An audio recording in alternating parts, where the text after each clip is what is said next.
Shalom. We are Parashah Yitro, or Jethro, the father-in-law of Moshe, the priest of Midian. That's the name of this Torah portion. Now, if you think of it, this is the Torah portion, Exodus 18 to 20, or actually 21, close to 21. And it contains the 10 words, Exodus 20. Now, the reason I'm saying 10 words is because the tablets were given 40 days after. So the 10 words were spoken from the mountain, and then Moses came down, and later on he got up, and 40 days later he received the tablets. So it's two different events with the same theme expressed through two different mediums. And one is the medium of words, the medium of breath, which is the Ruach. That's why the 10 commandments that were spoken signify the Feast of Shavuot, one of the phases of the Feast of Shavuot. And of course the fulfillment of that is the receiving of the Ruach, the breath, the Spirit of Yahweh that happened on that very time in the future. So we see the connection with the breath, we see the connection with the Ruach, we see the connection with speaking. I just want to step one step back. The medium of sound and the medium of light is the word kol and kal, the letters kuf lamet. Now kuf is the letter, it's got a little tail that goes down. Lamet is the tallest letter, it goes up above the line. So in saying that, the combination between the kuf and the lamet reaches down to the lowest parts of the earth and reaches up to the highest parts within the heavens.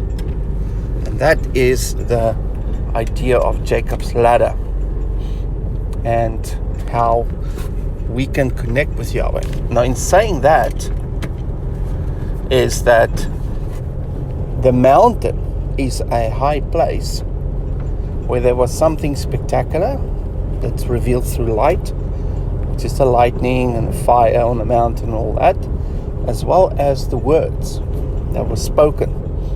And both symbolizes Kuf Lamet. So indirectly we see the imagery of Jacob's ladder with the mountain experience on how Yahweh connects with man and how man connects with Yahweh. And that combination is now symbolized through the words and later on the written word, which is the tablets, which symbolizes the ladder, which also symbolizes the Mashiach, the living word who dwelt among us. So you see the same imagery, you see the same function. So if people say, and I'm going to say this bluntly, that the Torah has been abolished, they basically say that the ladder that connects us with Yahweh has been abolished. And they also say the Mashiach, the real Mashiach, has been abolished, because they one and the same thing. You cannot abolish the means of accessing Yahweh and still expect to access Yahweh. Now, if you remove Yahweh from the equation, what do you need to do? You need to put up a show. You need to entertain the people, because Yahweh's presence is not there. So they need to still flock to your church or to your building. So you need to entertain them. And that's why the entertainment business infiltrated the house of Yahweh, creating a great house, which is the house of Pharaoh within the kingdom of Yahweh. Without the presence, without the ladder, without the connection, without the Torah, without the words, without the written word, without Mashiach. Because Mashiach will not confirm empty words or dead works. They fall to the ground and they feed the Nachash in that congregation. So it's very, very important to pick up the word, shine the light of the word, listen to the word, the Kuf and the Lamet, Kol and Kal, light and sound, the two mediums that Yahweh chose to express himself to us so that we can have the presence of Mashiach in our midst. Very, very important. So why is this Torah portion not the 10 words or the 10 commands? Surely that's the pinnacle of all of this. But it's called Jethro. Why is it a priest of Midian and not Moses or the mountain and the mountain experience, something around that? Now the symbolism I explained yesterday with the letters is to access the hand of Yahweh, to get the Vav connected to the Yod, which is Jethro is Yod, Taf, Resh, and Vav. So the Resh and the Taf is the process or the challenge to overcome for the Vav to access the Yod. And that is what Jethro actually means. It also highlights the fact that it means abundance, so that's the end goal. But in the middle of that, what's restricting us, the Taf and the Resh, is contention, because he was the priest of Midian. Midian means contention and strife and fighting. Now that is what we see in the body of Messiah today. There's a lot of contention and strife, infighting, different opinions, different doctrines, and they are keeping us from accessing the Yod, to access the abundance of Yahweh, and to have that Kuf Lamed experience to connect back to Yahweh.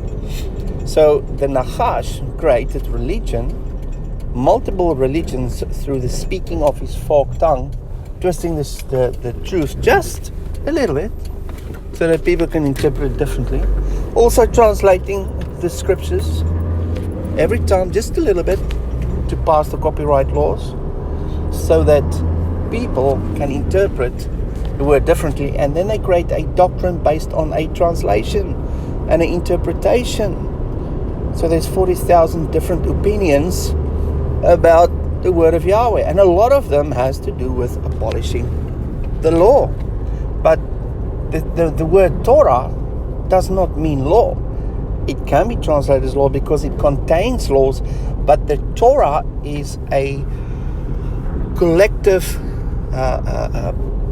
collection of words that Yahweh spoke, of which a lot of them are stories, historical events, patterns.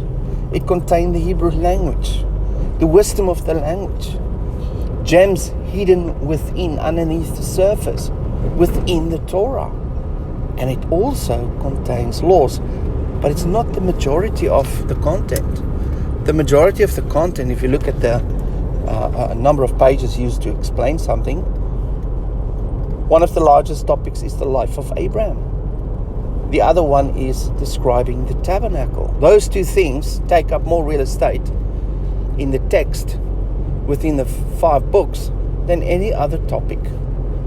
So is the Torah about law? Is the Torah about a righteous man, Abraham, which focus on the covenant, because Yahweh gave him a covenant and a covenant promise.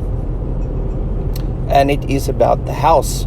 Now the house, the tabernacle, we're going to get to that a bit later on, is Jacob's ladder that's standing up, placed on a horizontal plane. So the Holy of Holies is the top of the ladder, and the entrance to the outer court is the Kuf, the entry point into the tabernacle. And the processes through the symbolism of the objects within the tabernacle are the processes of stepping on the rungs of that ladder in order to reach and access Yahweh's hand, his Yod, so that we can have abundance, as symbolized through the word Jethro. But there are a lot of contention, a lot of resh, human reasoning, and a lot of death, taf, in between us and the hand of Yahweh through religion that is now introduced into the tabernacle or the house of Yahweh. So that is our job, is to weed out the man-made traditions and to empty ourselves, that tough, within Jethro is for you to die to your opinion, to your religion, to your ideas, and take the scripture for what it is and change your mind accordingly. Not reason your way around Yahweh's word because it doesn't fit you.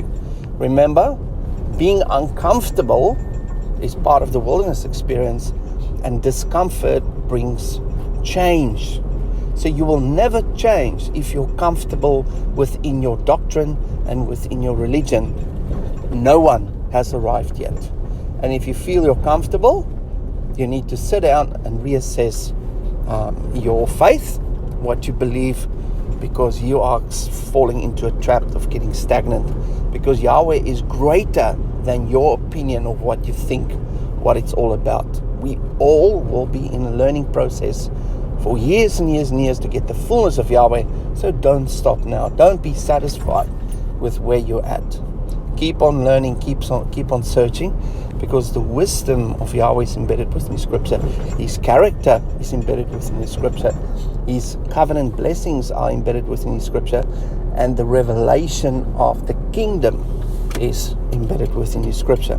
Now we're going to touch on the kingdom of priests, which is the title, or let's call it the role that Yahweh assigned to Israel. So the priesthood,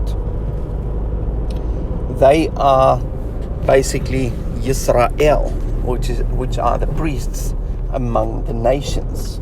Now we're going to look in a bit deeper meaning on the word for priest and how that relates to Abraham's promise, and how that promise of Abraham was fulfilled through the instigation of Israel becoming the priesthood of Yahweh. So I just want to leave you with those few thoughts. We'll continue with this later this week, and I hope you have a lovely day. Shalom.